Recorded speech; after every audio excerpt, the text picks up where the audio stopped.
Fakta berasal dari bahasa Latin yaitu factus, yang berarti segala sesuatu yang ditangkap oleh manusia atau data tentang keadaan nyata yang telah terbukti dan telah menjadi kenyataan. Sedangkan menurut Kamus Besar Bahasa Indonesia atau KBBI, fakta adalah suatu hal, keadaan, atau peristiwa yang merupakan suatu kenyataan atau sesuatu yang benar-benar terjadi. Dari fakta yang ada dapat membentuk suatu konsep dan generalisasi. Dan dari fakta-fakta yang ada dan saling berkaitan, maka kita dapat membentuk suatu konsep atau pengertian yang membantu kita untuk berpikir. Fakta merupakan kejadian atau suatu hal yang bersifat berdiri sendiri dan berkaitan dengan manusia. Dengan kata lain, fakta merupakan peristiwa yang benar-benar terjadi. Suatu peristiwa dapat dikatakan fakta karena memiliki 3 ciri. Yang pertama, peristiwa tersebut benar-benar terjadi. Yang kedua, peristiwa tersebut dapat dibuktikan. Dan yang ketiga, peristiwa tersebut dapat diyakini kebenarannya. Fakta adalah informasi yang nyata dan benar-benar terjadi, yang mengacu pada hal-hal yang spesifik dan nyata, seperti nama pelaku, tempat kejadian, tanggal, bulan, dan tahun kejadian. Beberapa contoh-contoh fakta diantaranya yang pertama adalah pada tahun 2018 terjadi gempa berskala 7,0 skala Richter di Lombok. Contoh kedua yaitu Indonesia merdeka pada tanggal 17 Agustus 1945. Ketiga, Ikrar Sumpah Pemuda pada tanggal 28 Oktober 1928. Dan keempat, tsunami di Aceh terjadi pada tahun 2004. Sekian dari contoh-contoh fakta yang ada di Indonesia. Setelah fakta adalah konsep. Konsep yaitu suatu ide yang menggambarkan hubungan antara dua atau lebih fakta seperti konsep kebutuhan manusia yang berkaitan dengan berbagai hal. Misalnya, pakaian, makanan, keselamatan, pendidikan, cinta, dan harga diri. Konsep merupakan suatu kesatuan atribut yang berkaitan dengan simbol tentang objek, peristiwa, dan proses. Konsep dapat dipahami bila dibahas tentang atribut kelas atau golongan dan simbol. Konsep menurut Moore adalah sesuatu yang tersimpan dalam pikiran, suatu pemikiran, suatu ide, atau suatu gagasan.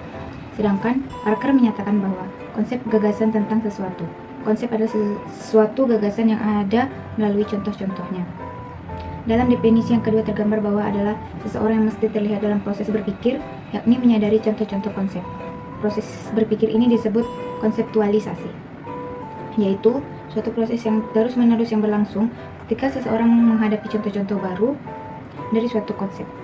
Jadi, suatu kesan mental atau mental image dari suatu konsep yang dihadapi akan berbeda, tergantung pada latar belakang atau pengalaman orang yang melakukan konseptualisasi. Generalisasi dalam IPS. Menurut Banks, generalisasi adalah pernyataan hubungan dua konsep atau lebih. Pernyataan tersebut boleh berbentang dari yang sangat sederhana ke yang sangat kompleks. Kadang-kadang, mereka dikenal sebagai prinsip-prinsip atau hukum. Selanjutnya, ciri-ciri dari generalisasi. Generalisasi memiliki ciri-ciri sebagai yang pertama, menunjukkan hubungan dua konsep atau lebih. Yang kedua, bersifat umum dan merupakan abstraksi yang menunjukkan bagian keseluruhan kelas. Yang ketiga, tingkat abstraksi yang lebih tinggi dari sekedar konsep. Yang keempat, berdasarkan pada konsep dan dikembangkan atas dasar penalaran dan bukan hanya berdasarkan pengamatan semata. Yang kelima, berisi pernyataan yang dapat dibuktikan kebenarannya dengan validasi. Artinya, diuji berdasarkan bukti-bukti yang pasti dengan menggunakan sistem penalaran. Yang tujuh, dan juga yang terakhir, bukan sekedar pernyataan yang ditegaskan, akan tetapi suatu kesatuan pengertian. Nah teman-teman semua, setelah kita mengetahui apa itu fakta, konsep, dan generalisasi, ternyata ketiganya memiliki kaitan yang sangat erat. Karena fakta adalah suatu kajian penting dalam pembelajaran IPS, di mana fakta merupakan awal dari terbentuknya suatu konsep. Dan dari beberapa konsep yang berkaitan, dapat dibentuklah suatu generalisasi. Dan ketiganya, fakta, konsep, dan generalisasi semuanya sama-sama bahan kajian dalam pembelajaran IPS. Dari fakta dapat memperkuat teori lama, namun juga dapat memperlemah teori yang lama juga. Dan dari fakta juga tidak dapat memunculkan suatu teori baru. Satu contoh untuk memperkuat hubungan antara fakta, konsep, dan generalisasi yaitu jika angka pengangguran pada suatu negara meningkat, maka kriminalitas dan kejahatan juga akan meningkat. Dari pernyataan generalisasi tersebut dikemukakan merupakan konsep negara, konsep pengangguran, konsep kejahatan, dan konsep kriminalitas.